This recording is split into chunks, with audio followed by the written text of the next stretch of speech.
উঠা ধৰিত্ৰী ইমান অস্থিৰ হৈ পৃথিৱীভাৰ বহন কৰিবা কেনেকৈ?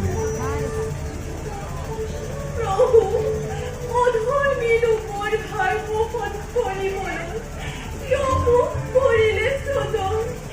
আপোনাৰ সৃজনীয় অধৰ্ম জীৱন কৰিছে প্ৰবঞ্চনা এই ধৰিত্ৰী। প্ৰভু, কিদৰে সহ্য কৰিম মই এই দাৰুণ যন্ত্ৰণা? তোমাৰ এই পুৰানি দিয়ে মহা পাপৰ ঘৰ বইবন মাৰি ভূকত হইতে প্ৰভু হয় বিশ্বৰ সকলো জীৱৰ সংসাৰৰ দায়িত্ব যদিও বা আমাদেৰ ঘূৰিছে তথাপিতো প্ৰত্যেক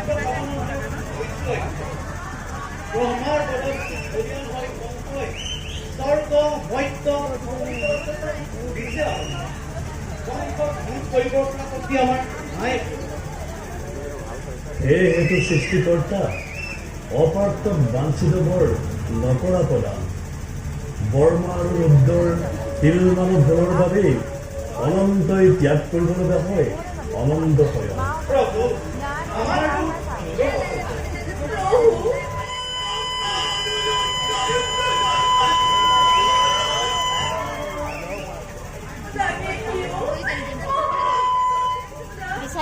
আমাৰ লড়াই অনুমাহিৰে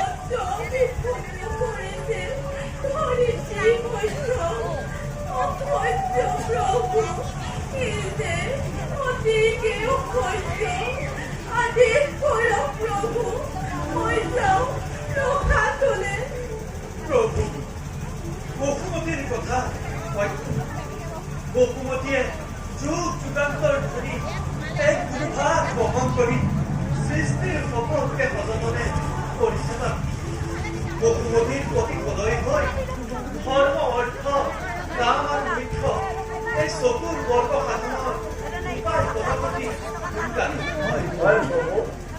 দেৱেন্দ্ৰ ধৰিত্ৰী দুখৰ বেদনাবোৰ জানো ভালদৰে। ধৰ্ম আৰু অধৰ্ম দুয়ো সৃষ্টিৰ নিবন্ধ। সেই হেতু অপেক্ষা কৰিব লগা হ'ল সময়ৰ বাবে।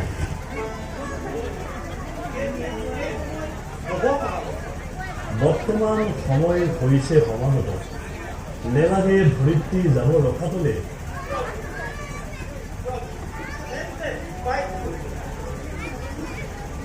ধৰিত্ৰীৰ বুকুত পুনৰ ধৰ্ম পৰিস্থাপন। কিন্তু মোৰ এই কাৰ্যত দেৱঋষি নাৰদ আৰু মায়া আছে বিশেষ প্ৰয়োজন। তেওঁলোক আহি পালে কংস নিধনৰ কৰিম বিধান।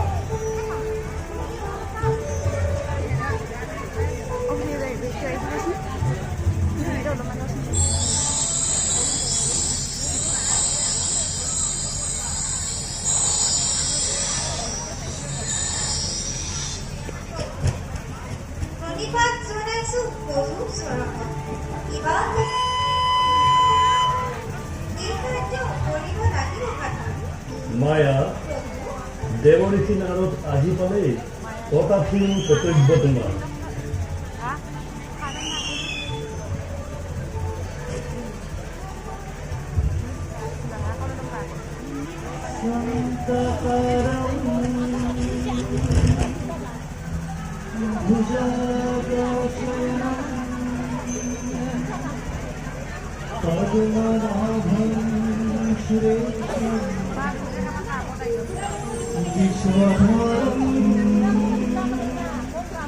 गगनशतीशं मेघवर्णं शुभङ्गं नारायण नारायण नारायण नारायण।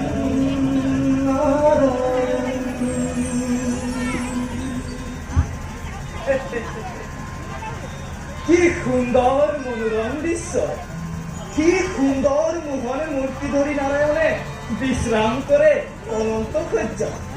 দক্ষিণ উদ্ভাসিত আদি স্বৰ্গীয় জ্যোতিয়ে বহু ভাগ্যে বহু পুণ্যে মই লভিম এথৰে স্থান প্ৰভুৰ চৰণ তলত।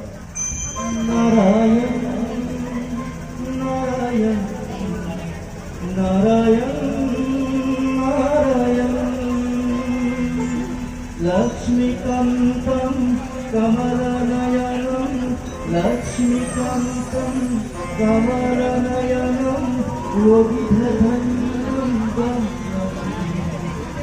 वन्दे विष्णो भवभयहारं सर्वलोकैकनाथायं नारायण नारायण नारायण नारायण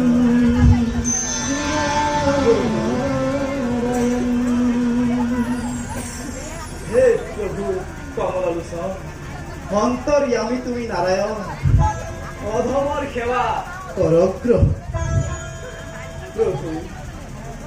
ক্ষবাকে ক্ষবিনয়ে কৰিছো ক্ষমা হৃদয়ৰ প্ৰীতি মোৰ কৰিছো জ্ঞাপন প্ৰভু কিবা হেতু স্মৰণ কৰে এই অধমক শুনা হেৰা বৰ্মানন্দন ধৰ্ম সংস্থাপনৰ কাৰণে পুনৰ পৃথিৱীত এক পূৰ্ণ অৱতাৰ কৰিম ধাৰণ কংসৰ অত্যাচাৰত ধৰিত্ৰী যায় ৰখাতলৈ এই কাৰ্যত সহায় হ'ব লাগে আমাৰ দাসৰ প্ৰতি অপাৰ কৰোণা প্ৰভু আদেশ কৰক প্ৰভু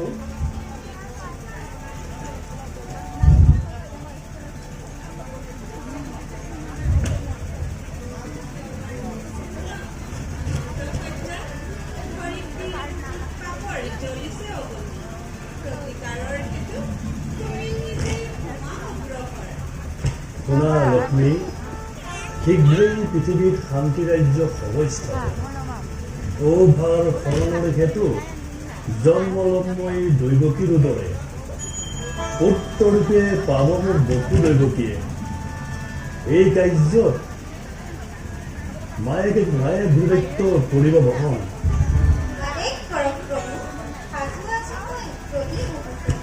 শুনা মায়া অবুধ কংসই নাৰদৰ চালনতেই দৈৱকীৰ সতী সন্তানক কৰিব হৰণ মায়া বিদ্যাৰ বলত তুমি দৈৱকীৰ সপ্তম গৰ্ভ তুমি কৰিবা হৰণ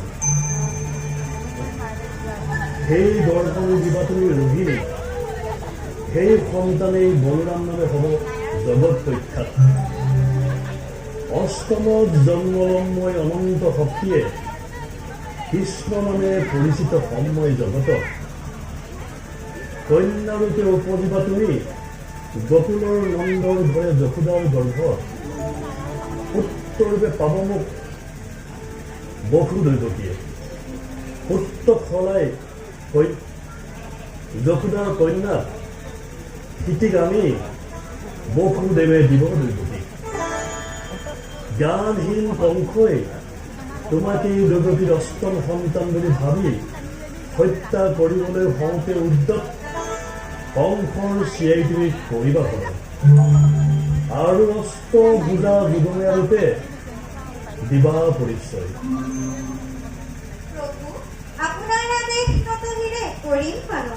মনোবাঞ্ছা পূৰ্ণ হওক তোমাৰ দেৱেন্দ্ৰ আদেশ কৰক সাজু আছো আহিব তোমালোকেও দেৱনাৰী সহিতে গকুল আৰু মথুৰাত জন্ম লোৱা মোৰ সহায়ৰ বাবে বায়ু আৰু বৰুণদেৱ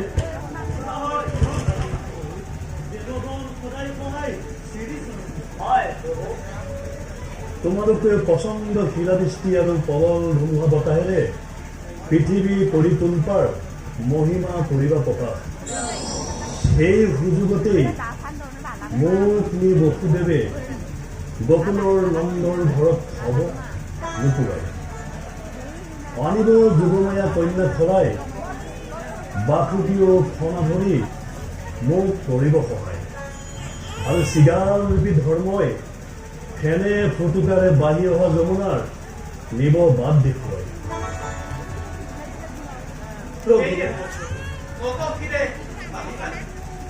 প্ৰভু অধমে বা কি দায়িত্ব কৰিব পালন আছে বিশেষ দায়িত্ব তোমাৰ অপুত্ৰ নন্দ যশোদাৰ মনোবাঞ্ছা কৰিম পূৰণ তাৰ পাছে গকুলত শিশুলীলা পাতনিৰে সংসাৰ কৰিম মই দক্ষ দানৱ গোপীগণৰ তৃষ্ণা পূৰণৰ বাবে কামবিহীন অনংগতিৰে ৰাসলীলা হ'ব আৰম্ভ। শেষে বকুৰ বিদায়ে মথুৰাত অৱতীৰ্ণ হৈ বধ কৰিম মই দুৰন্ত কংসক। গতিকে দেৱঋষি, এই কাৰ্যত সহায় হ'ব লাগে তুমি পৰিচালক ৰূপে। নাৰায়ণ নাৰায়ণ, নোহে কিন্তু এইটো অতি সহজ কাৰ্য প্ৰভু। তথাপিতো চেষ্টাৰ প্ৰতি নকৰেই ৰাখে। আদেশ কৰক প্ৰভু, কিদৰেনো এই কাৰ্যত মই হম অৱতীৰ্ণ। দেৱঋষি, প্ৰভু, তোমাৰ চাৰণতেই কংসই ভীষণ নিষ্ঠুৰ পাষাণ হৈ ধৰ্ম জলাঞ্জলি দি ধ্বংসযজ্ঞ কৰিব সূচনা। কংসক বুজাব লাগিব যে দৈৱকীৰ যিকোনো সন্তানেই কংসৰ প্ৰাণবৈৰী হ'ব পাৰে। গাৰ বলেৰে কাঢ়ি লৈ মথুৰাৰ ৰাজসিংহাসন উগ্ৰসেন আৰু বসুদৈৱকীক বন্দী কৰি থব অন্ধকাৰ পোতাশালত। তেওঁলোকৰ মুক্তিৰ বাবেই উপস্থিত হম মই মথুৰা নগৰীত।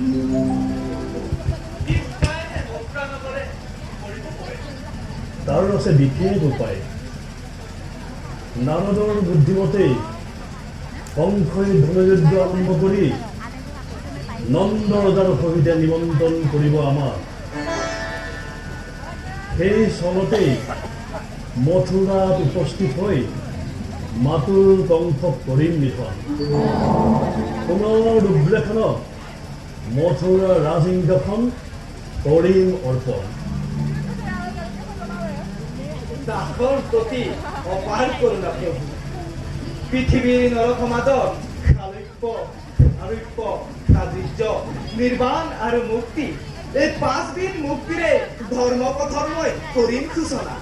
ধন্য ধন্য আজি নাৰদ, যাৰ ইংগিতত কৌটি কৌটি বিশ্ব ব্ৰহ্মাণ্ড পৰিচালিত হয়। সেই অনাদি অনন্ত প্ৰভুৰ কাৰ্য পৰিচালনাৰ ভাৰ এই নিক্ষীণ বৃত্তৰ ওপৰত। নাৰদ আজি মহাভাগ্যৱান প্ৰভু, মহাভাগ্যৱান। নাৰায়ণ নাৰায়ণ নাৰায়ণ নাৰায়ণ নাৰায়ণ নাৰায়ণ নাৰায়ণ নাৰায়ণ। প্ৰভু, আপোনাৰ সংঘাৰিণী লীলা চাই নয়ন সাৰ্থক কৰিব এই নাৰদে। দেৱঋষি, নাহং তিষ্ঠামি বৈকুণ্ঠে যোগিনাম হৃদয়ে নশ্য মদ্ভক্তা যত্ত গায়ন্ত্ৰী তত্ত তিষ্ঠামি নাৰদ। চোৱা নাৰদ চোৱা।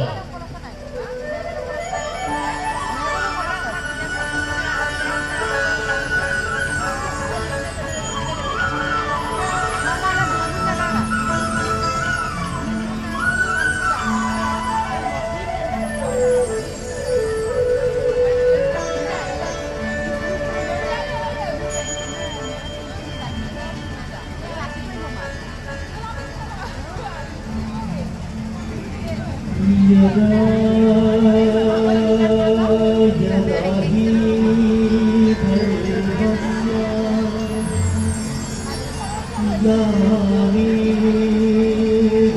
ग्लानिर्भवति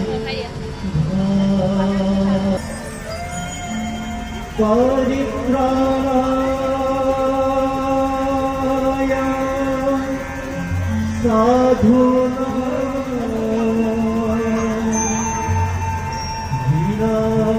विनाशाय दुष्कृतां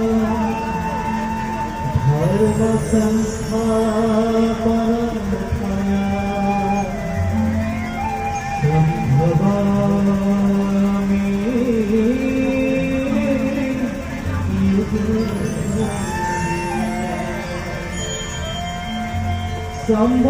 सम्भवामि युगे युगे सम्भवामि युगे युगे सम्भवामि युगे युगे सम्भवामि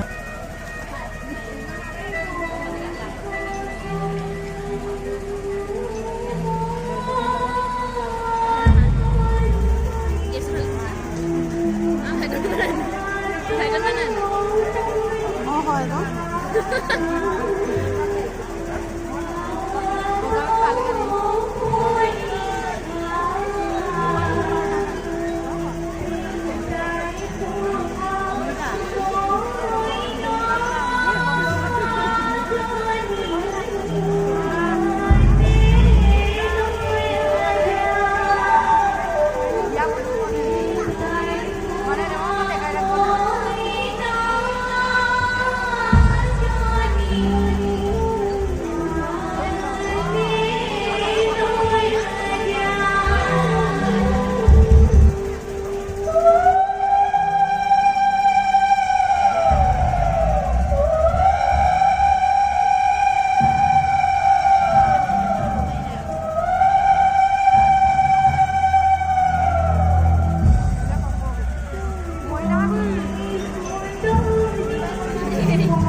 সকলো প্ৰস্তুত হৈছে নে যাত্ৰাৰ বাবে হৈছে যুৱৰাজ প্ৰস্তুত সকলো চিন্তাৰ নাই প্ৰয়োজন 18শ সুসজ্জিত ৰথৰ সৈতে হ'ব আজি সমদলে বিবাহ যাত্ৰা তাৰ উপৰি যুৱৰাজ 15,000 ঘোঁৰা 400 হাতী আৰু 200 দাসী দিয়া হৈছে যৌতুক হিচাপে ধন্য ধন্য কালকেতু ভগৱানৰ প্ৰশংসিত তোমাৰ কালকেতু যুৱৰাজ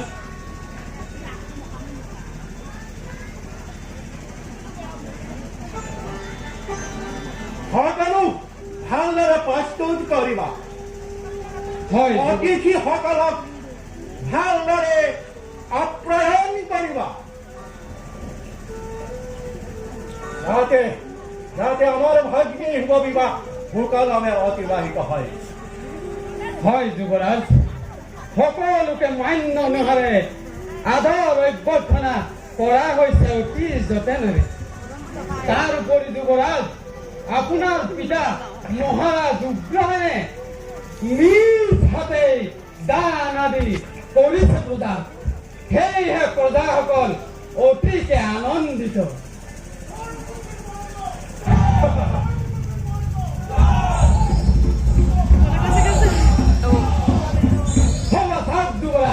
প্ৰজাসকল আনন্দত মতলীয়া হৈ অপেক্ষা কৰিছে আপোনাৰ যাত্ৰাৰ কাৰণে বেশ কালকেতু নিজে মই ৰথৰ বাঘ জৰি লৈ মোৰ স্নেহৰ ভাগ্নি দৈৱকী থৈ আহিম তই স্বামীৰ গৃহত তুমি মাত্ৰ সকলো ভালদৰে প্ৰস্তুত কৰিবা ভাল যুৱৰাজ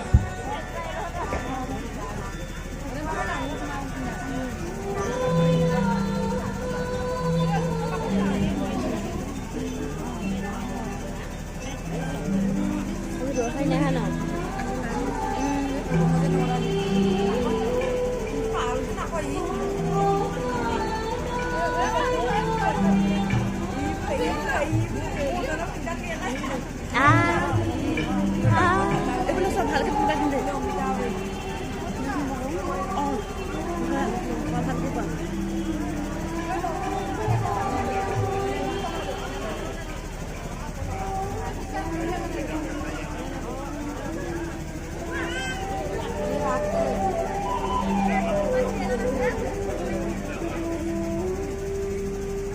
বসুদেৱ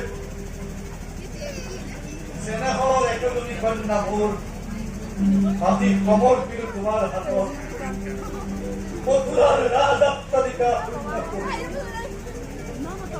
মোৰ মৰমৰে ৰাখিছিল তাই সমাজতে বসুদেৱ মৰমৰ পৰা তাই নহয়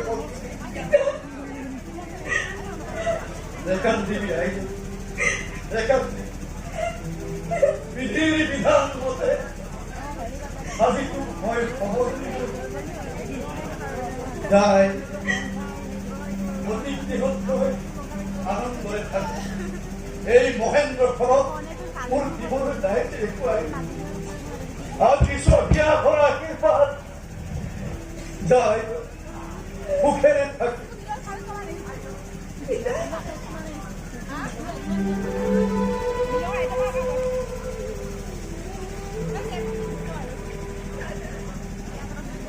Dojpoký? Toj kameša Dojpoký? Nekandibi Dojpoký? Nekandibi গৈ বিদায় আমার এই শুভ মুহূর্তত চক্ষুৰ পানীয়ে অমংগলত নকৰিবি সূচনা।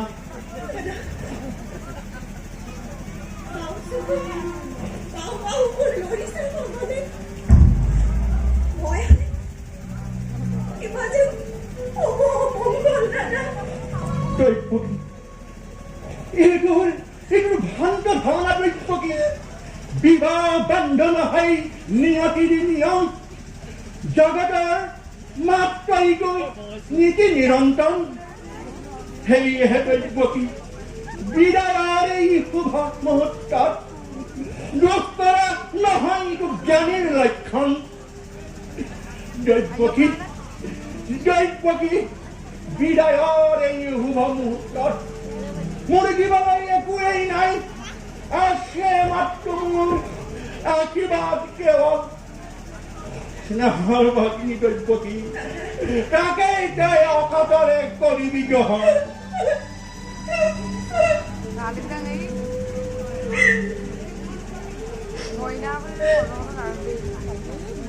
বসুদেৱ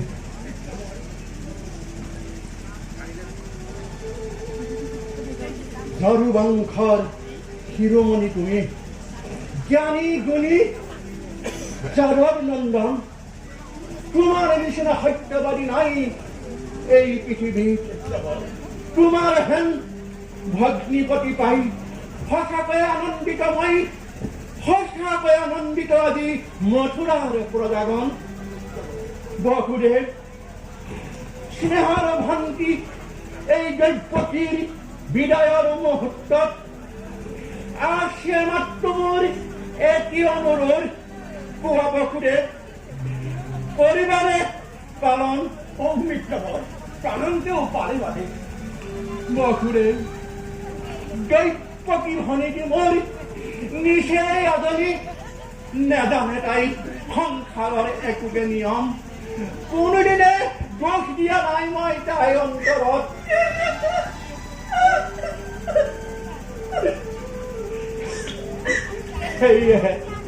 সেয়ে মই কৰো অনুৰোধ জীৱনত মৰমৰ পৰা যেন তাই নহয় বঞ্চিত।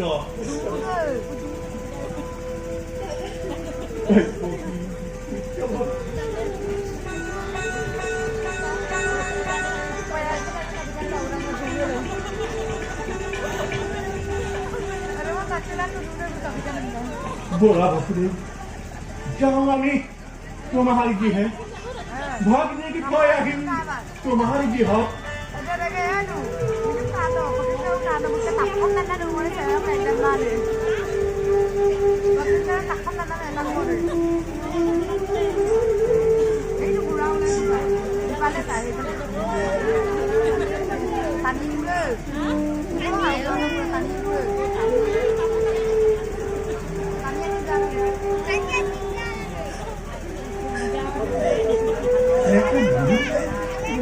Dojpoký